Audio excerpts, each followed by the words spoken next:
Hi, and welcome to Adam's Auteur review of Quentin Tarantino. Quentin Tarantino has a resume full of accolades. The IMDb database has compiled a list which counts 127 wins and 166 nominations. These nominations and wins have come from many associations from around the globe and include the Golden Globes in America, Amanda Awards in Norway, the Empire Awards UK, European Film Awards, and the locally Australian Film Institute. Quentin Tarantino was born in 1963 in Knoxville, Tennessee. He is the son of Connie McCure and Tony Tarantino. His father is a musician and actor in New York and his mother a nurse. At 4 years old, Tarantino moved with his mum to California. Later on, Tarantino was employed at Video Archives at Manhattan Beach, California, which is how he became a cinephile geek. It was at this video store ideas for movies came to life. With the assistance of a co-worker, Roger Avery, Tarantino wrote his first few scripts. Leading up to the films that have solidified Tarantino's career as director, his earlier screenplays such as True Romance and Natural Born Killers were his building blocks. Director Tony Scott was impressed with his screenplay and brought the rights to True Romance. This led Tarantino to his directorial debut of Reservoir Dogs in 1992, followed by the infamous Pulp Fiction, which premiered at the Cannes Film Festival in Paris, winning the Palme d'Or Award, followed by From Dusk to Dawn, Jackie Brown, Kill Bill Volume 1 and 2, Inglourious Basterds, Django Unchained, and The Hateful Eight.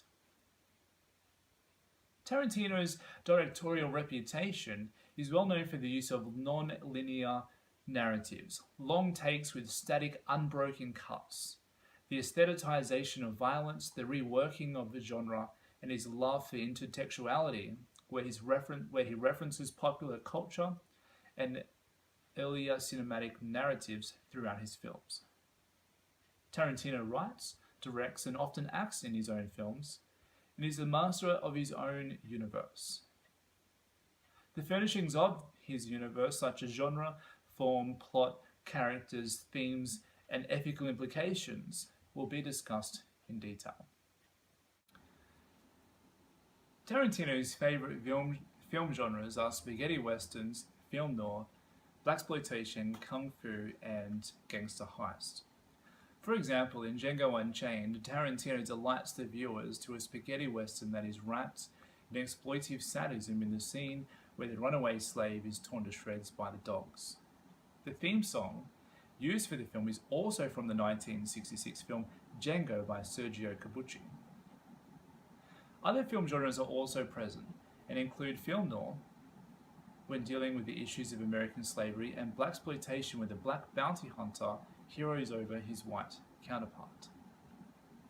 Intertextuality is present throughout this film, especially in Django Unchained, where it alludes to other racial Western films such as The Scalp Hunters in the Skin Game.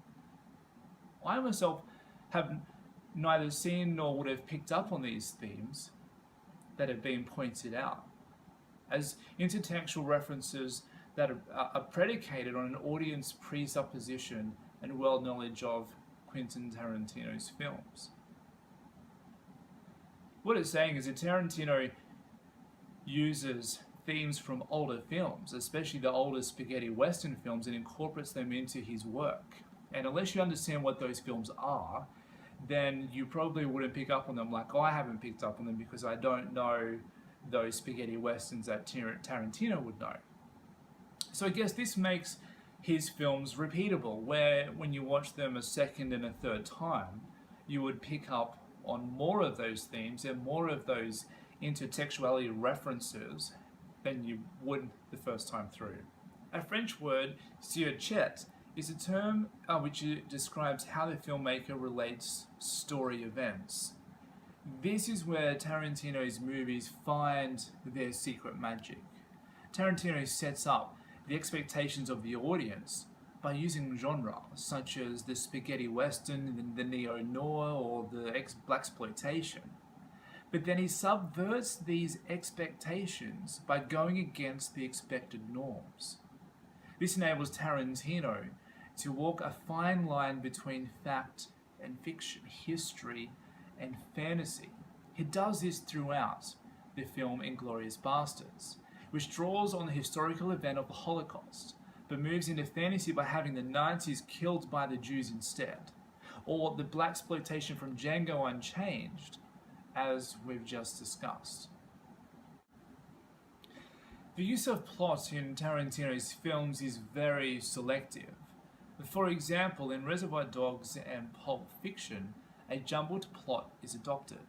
A jumbled plot is non-linear, non-chronological, non-flashback, siochet, which means the way the filmmaker connects events that have happened, which makes it distinct from a flashback. So on the DVD *Reservoir Dogs*, there is a commentary by Tarantino where he explicitly defines and explains what a flashback is and he quite explicitly explains that he does not use flashbacks in his films.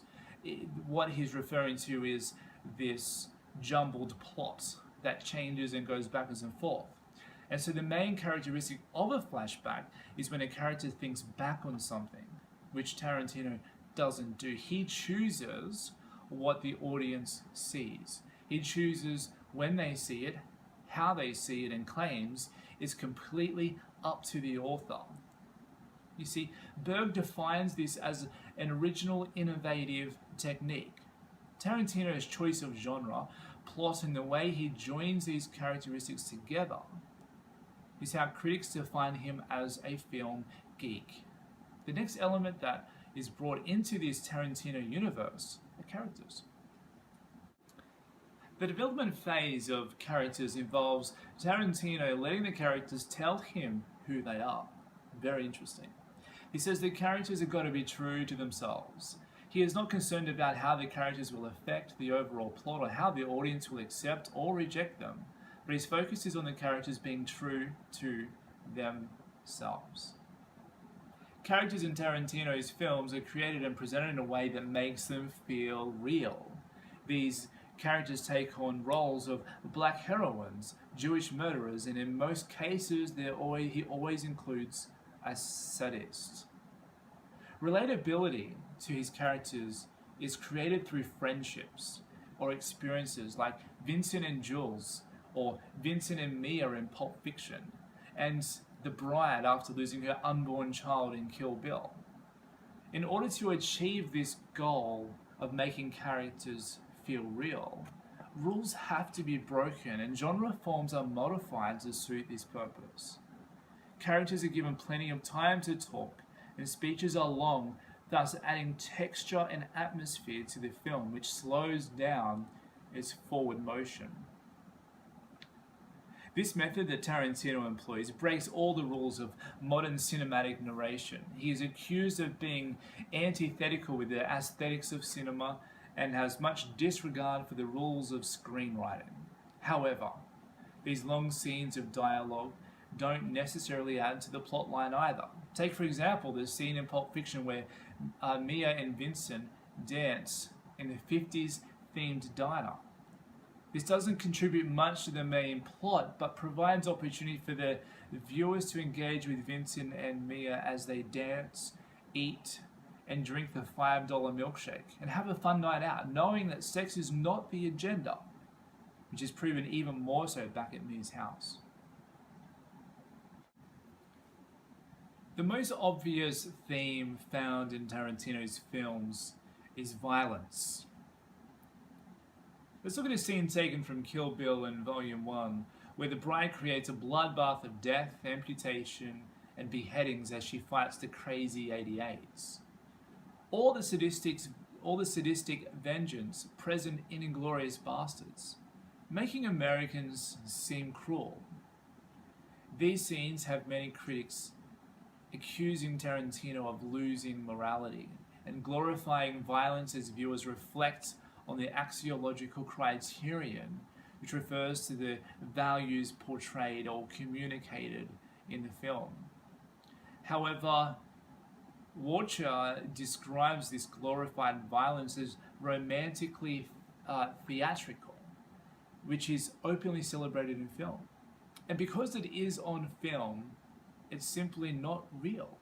The cinema then becomes a moral-free playground where feelings of anger and vengeance are free to explore and express themselves. The audience may feel the pain from the torture being viewed, or the feelings of grossness in the gory bloodbath-filled killings, but they also know a new scene will follow really soon. Tarantino's violence sets up escapism for the viewer. Another theme that Tarantino's film include are his products, which belong only in the Tarantino universe. These include Red Apple cigarettes. They're found in Pulp Fiction, From Dusk Till Dawn, Four Rooms, Kill Bill 1, and Inglourious Basterds. The Big Kahuna Burger features in Reservoir Dogs and Pulp Fiction. Teriyaki Donuts features in Pulp Fiction and Jackie Brown. Jackrabbit Slims feature also in Pulp Fiction and Reservoir Dogs. And Kaboom cereal features in Kill Bill. These products remind the viewer they're watching a film that exists only in the Tarantino universe, which also helps create space and acceptance for the violence that is otherworldly. The ethical issues Tarantino has developed with his film Inglourious Basterds is not the setting of the Holocaust, the characters and who they represent, but the ethical issue is about fictional history. Since this historical event is part of Jewish history, they have an obligation to protect the memory of it. Tarantino combines multiple genres such as spaghetti western and revenge fantasy, using the Holocaust as a backdrop, which is reprehensible to the Jewish community because it doesn't represent their memory or the facts of history. In fact, Tarantino rejects any sacrosanct interpretations or methods of interpreting history, favoring his own sadistic methods of terror mixed with comedy and shock. Tarantino's response at the Cannes press conference was, "The power of cinema is going to bring down the Third Reich. I get a kick out of that," he says. This quote represents how much he believes in the power of cinema and in his own universe, albeit far from reality. Although ethical issues will always be what they are, the choice to change fact to fiction and to tamper with history is a choice filmmakers must decide for themselves, a choice which is subject to their own view of reality. In Tarantino's case, his creation of the Tarantino universe has developed a cult following, which is reflected at the box office. Roger Ebert makes a statement about Tarantino's work and calls it a devolution, a movement of work spiraling downwards, glorifying blood, death, and violence. However, due to the interconnectedness of all his characters in the Tarantino universe, Tarantino does allude to characters being related to each other. Therefore, my synopsis on this speculation follows. The Hateful Eight is only the 8th movie out of the 10 Tarantino intends to film before retiring. The universe Tarantino has designed and built thus far is not finished and won't be until he completes his final film, number 10.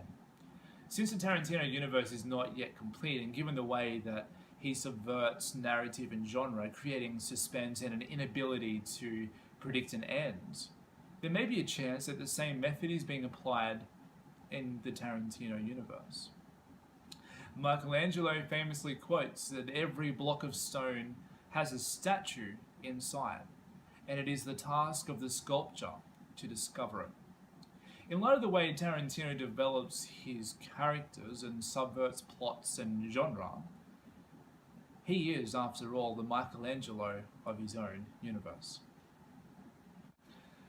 To bring to a conclusion this Auteur research project on Tarantino, I will reflect on the following theological themes such as love and hate and God and creation. Firstly, Tarantino fails to capture the essence of love, which epitomizes forgiveness and grace, where his characters are set out to murder and kill they achieve their goals as they give into violent vengeance and hedonistic euphoria.